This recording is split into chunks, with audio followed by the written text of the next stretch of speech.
Hello, and welcome back to another episode of Critical Reactions with your host, Bryan.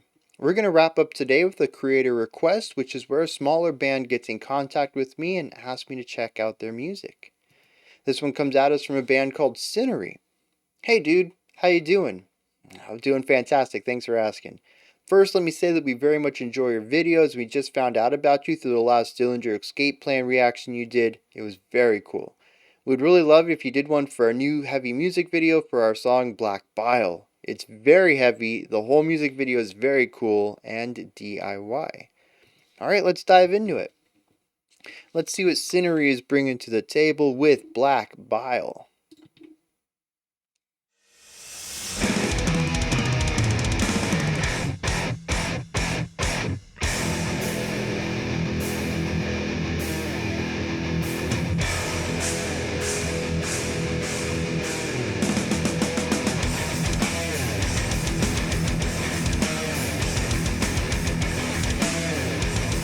I like the two guitar tones together. They work very well. Just enough split between them that they're not homogeneous,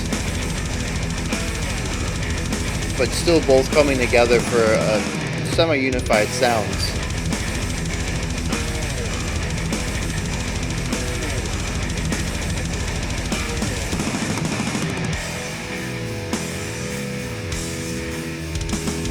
Love hearing a little bit of bass love.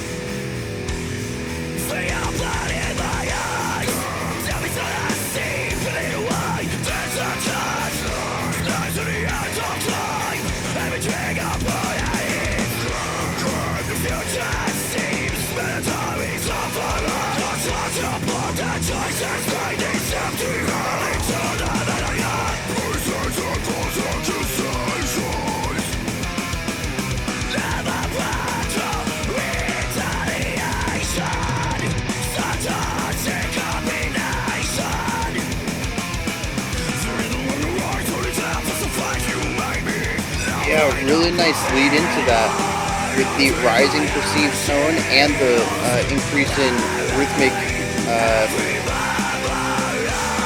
intensity.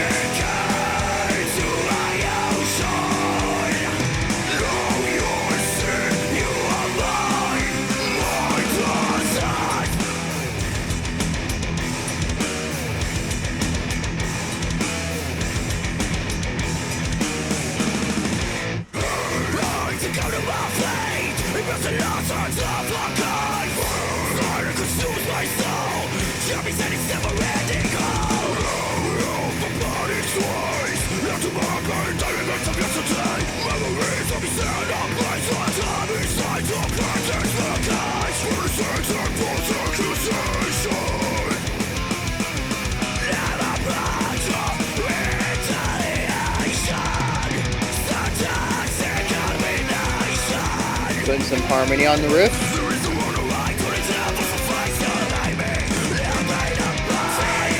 The drummer's just super consistent.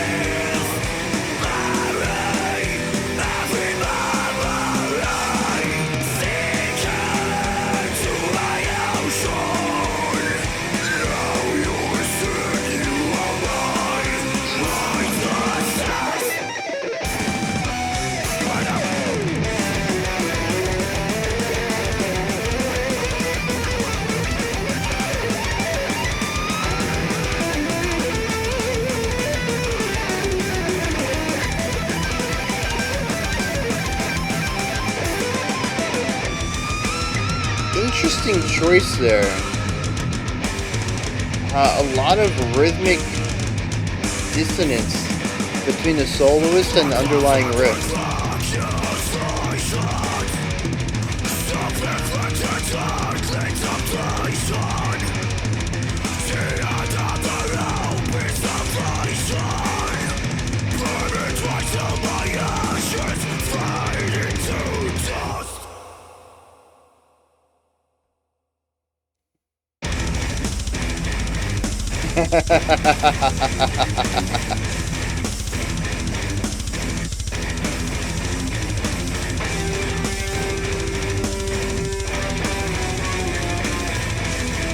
Oh, really nice chromatic walk down right there.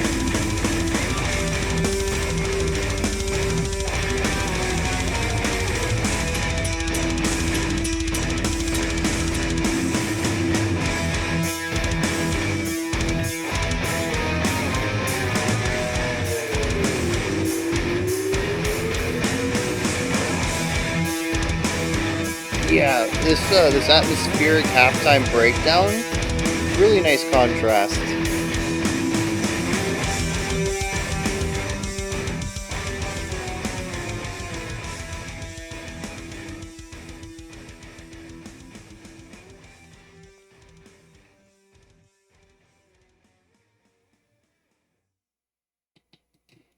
Yeah, so a lot of things going very right with this track.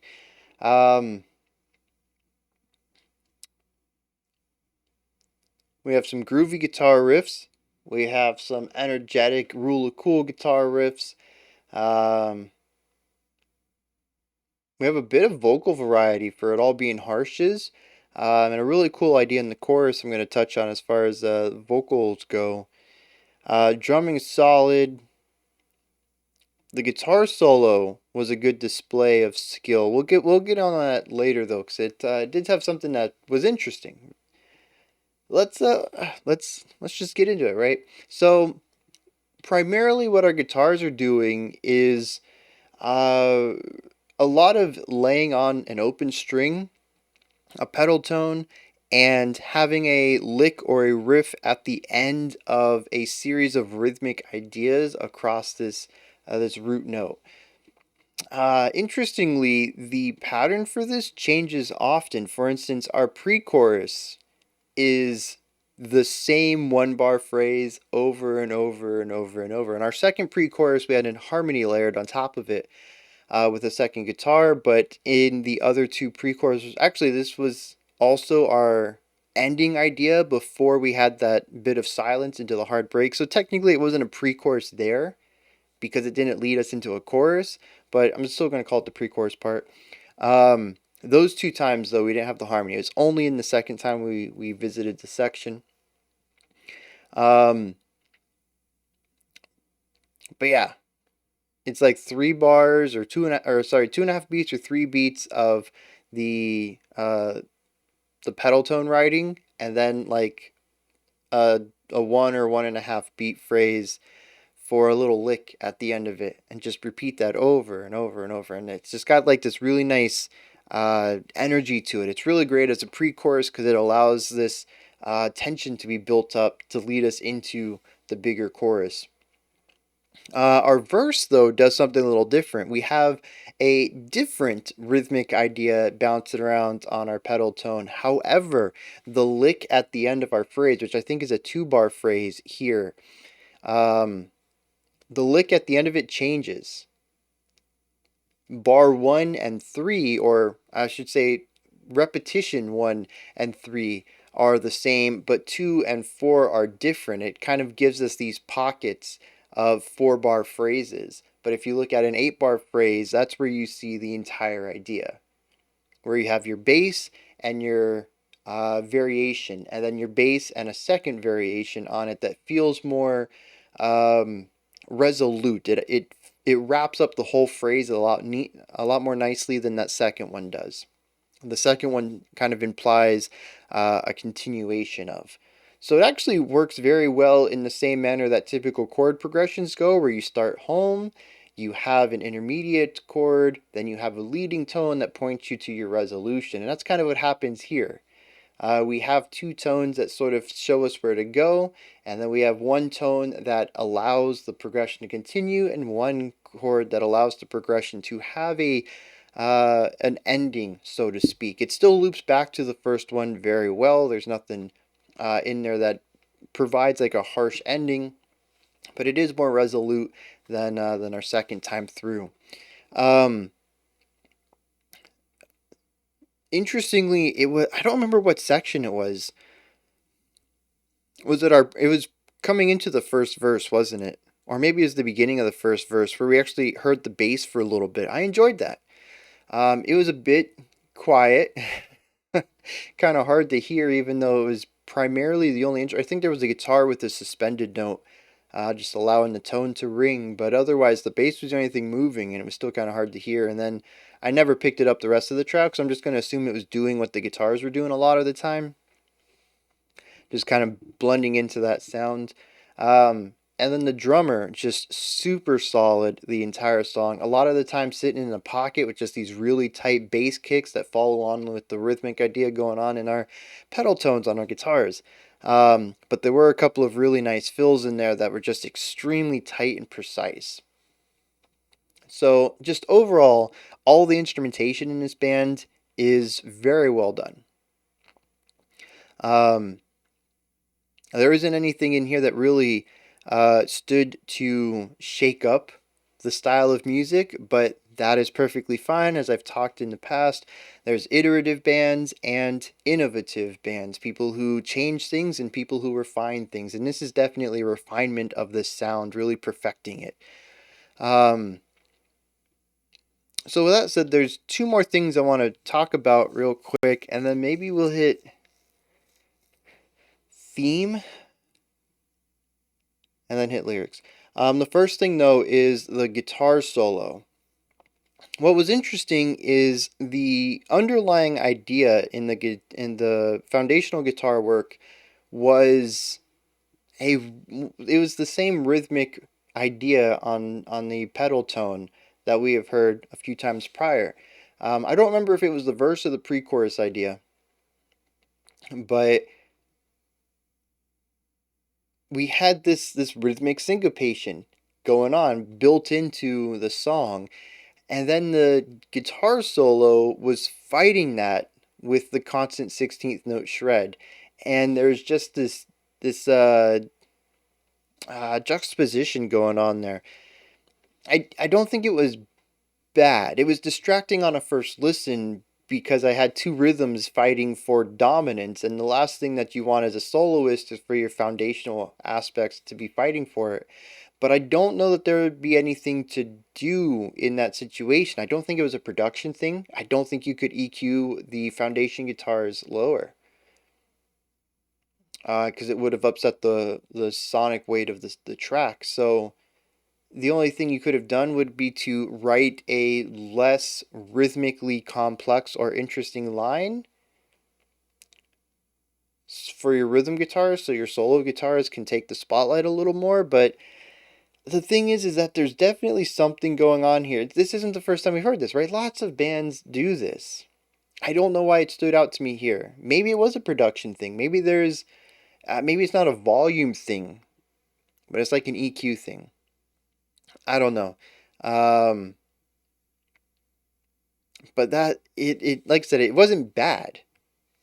It's just the rhythm guitar was distracting me a little bit because of the way that it was rhythmically clashing. And maybe that clash is maybe you specifically had your producer lean into it for for a reason. Maybe we hit the lyrics and coming into the solo or coming out of the solo, I'm like, oh, it makes sense for there to be that clash, that division. Um, but I think another thing is also the placement of the instruments. If I remember correctly, our solo guitarist was still panned left and our rhythm guitarist was still panned right, as if they were doing the rest of the song. You know, the split panning, when left guitar is on the left side, right guitar is on the right side.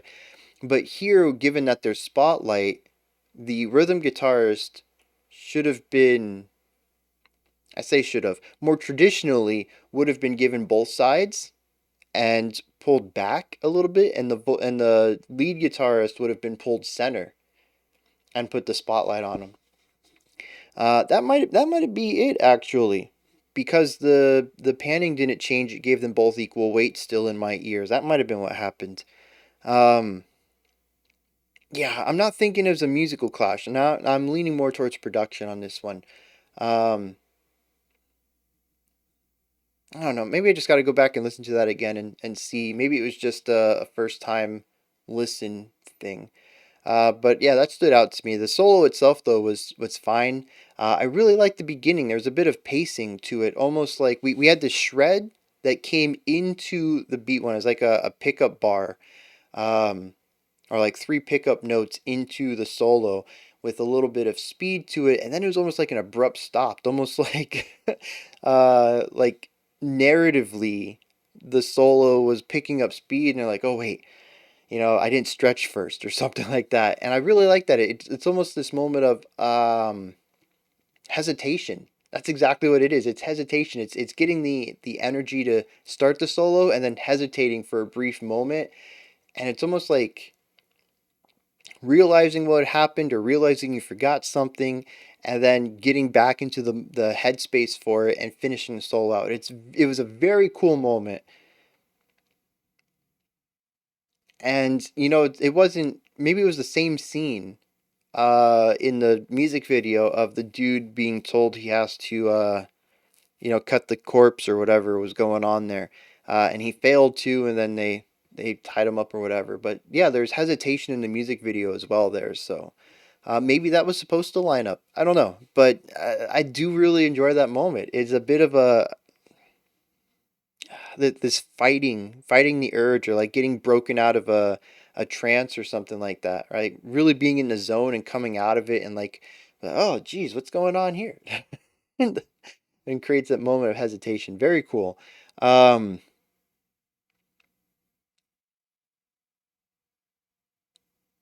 yeah, and then just like the atmosphere at all. There's good intensity everywhere through this. I do really enjoy that juxtaposition there, where we have all of this faster playing through most of the song, focusing primarily on these rhythmically syncopated 8th and 16th note combinations, and then we have that hard cut into our final atmospheric section, which is halftime and works primarily on suspended notes. It was just a really great, once again, this hard stop and be like, what is going on here? And then you realize everything's so eerie and distorted, and just this really gross atmosphere he crafted there, eerie, and yeah. I don't know that I would have picked up on that specific contrast there without the music video, but it definitely provides an eeriness that plays against the sort of intensity you had leading up to it. The hard stop worked very well with the music video, though. I don't know if the music video was something you had in mind while you were writing it, because sometimes, I don't make music videos, but I still have visuals in my head while I'm writing music. And it's not like, if I ever did a music video, no, it's just, how my brain processes the music I'm hearing and what kind of vibes I want to get out of it and stuff like that. So, yeah, let's hit the lyrics real quick. They all burn in my eyes, death is all I see, peeling away this dead skin, slaves till the end of time, heavy trigger pulled at ease, so grim the future seems, mandatory suffering, the straws you pulled, the choices made, this empty hell into the man I am. Now see, this could go in a lot of directions right here, but it definitely says that the struggles of life and all of the negativity that I've seen, and the death, right? Death is a huge part of this. It says, death is all I see. It says, peel away the dead skin, and it says there's a heavy trigger pulled with ease, which I'm going to assume is a firearm trigger. And it says the future seems grim. There's mandatory suffering, right? Part of it is luck, the straws you're given, but some of it is choices, the choices I've made. But all of this has made me into the person I am. Um, we get into the chorus, possibly. It's a two stanza repetition that we'll see another time.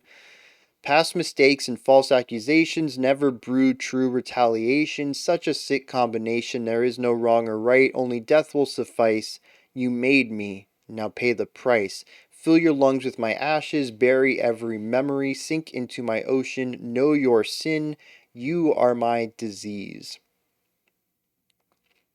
So, once again, we tie into this idea of things in my power and things outside of my power. Past mistakes, owns them. False accusations, though, is something others have done to our narrator. It says none of this actually led to anything, though. It's just a sick combination without a wrong or a right side. And the only thing that's going to make things better for me is death. for you to pay the price, which is interesting. Unless he's leaning into the fact that the other people's past mistakes and other people's false accusations, taking no ownership of the position that they're in this story, completely blaming others and saying that, this is your fault and you're going to die for it. And then, of course, it takes us into the next stanza, which is about achieving this revenge. Fill your lungs with my ashes, bury every memory, and sink into my ocean. Know your sin, you are my disease. You are what makes me filthy. You are what makes me sick. We have one more verse, says, hate, succumb to my fate, embrace the loss that suffocates, fire that consumes my soul, trapped inside this never-ending hole, rope, my body sways, let tomorrow burn with the regrets of today. Memories will be set ablaze, the time is nigh to break this mortal cage. So once again, leaning into the hate aspect here, the anger of everything that's led up to this moment. And feeling again like there's elements outside of his control. Right? Earlier it was, I've been given the shortest straw in some situations. This time it's I'm succumbing to my fate. I have no discussion in this. It's the way it's going to be. And I embrace the loss, right? There's a fire that consumes my soul. There's hate. I'm trapped in this never-ending hole. And we return to the visuals of death. It says, my body sways by a rope. We hit our chorus once again, and then we end the album with we end the track with black bile fed with accusations, self-inflicted, deadly temptation. The end of the rope is salvation. Burn me twice till my ashes fade into dust. Basically says that they're fed up with life. Everything around them is toxic, and the only thing that they see that would make things better is to move on to the next state of being. Calls the end of the rope his salvation. So to be hung is a positive thing for our narrator.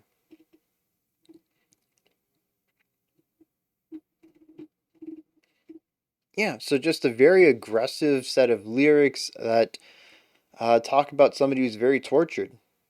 Not just in their present, but memories of who they are and what they've done and, what others have done to them.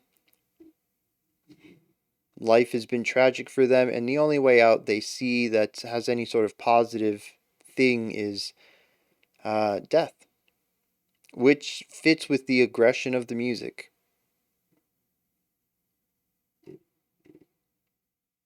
All right, those are my thoughts on Sinnery's Black Bile. So where y'all come in. Hit me up in the comments. Let me know what you thought of this one, if you enjoyed it or not, anything that stood out to you, anything you'd like to add on to what I said. If you head up to the description box, there's a bunch of links in there for Sinnery if you want to check out more of their music or, find them on social media. I've just got a bunch of links in there to help with that. Above that, if you could, like, subscribe, and ring the bell. Be sure to head over to their page, which is also in the description. And be sure to like and subscribe and ring their bell as well if you're interested in their stuff. We have one more creator request today. Otherwise, I'll see the patrons on Sunday morning for the live stream. I'll see all you other beautiful people on Monday as we explore next week's theme, which is jazz. I'm so excited.